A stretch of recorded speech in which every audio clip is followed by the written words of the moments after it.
Hello guys, ayan. About nga pala do sa pagpe-pregnancy ng aking si M2.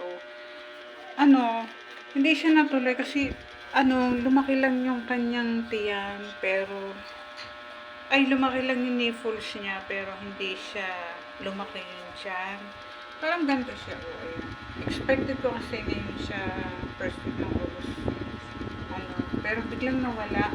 Siguro totoo talaga yung nababalita ko na hindi siya successful ang first pregnancy ng kasi 2 times ko lang siya pina-stud o siguro na-stress kasi yung napapanood ko sa video, nanood ako na marami palang kailangan na hindi gawin sa aso, especially pagka first time mom siya.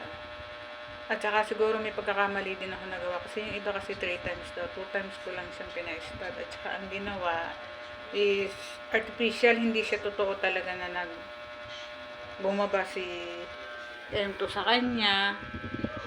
Yan si M2O, siya dapat yung magiging father ng baby ni Snow. Kaso lang, ayan siya. Ayan siya yung nangyari sa kanyang tiyan. Expected namin is first week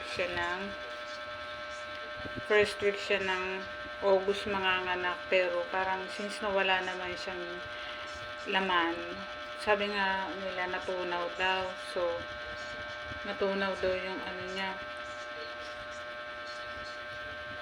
yung kanyang babies.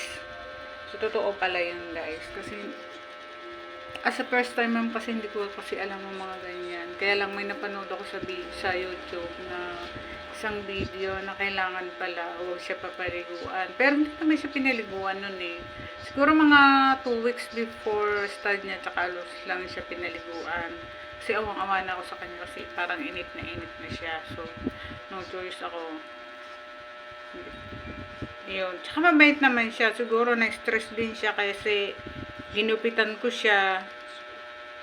Ay, bawal din pala yun. So, yun. Siguro meron tayong maling nagawa. Totoo pala yun na maraming bawal pag sa first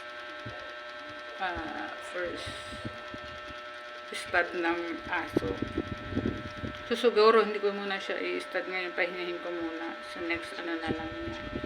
Kasi kawawa naman siya para makapag-rest. Ayan siya. Snow. Ayan po si Snow. Ang aking pup.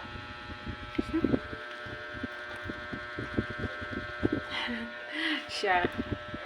Ayan po guys. Update ko na lang kayo. So hindi tayo naging successful sa first stud niya. Try natin next stud niya. Hindi naman ako nang hinayang doon kasi as a first time nga, diba? Gano'n naman talaga siguro. Yun. See you po. Thanks for watching and don't forget to subscribe sa our channel. Thank you.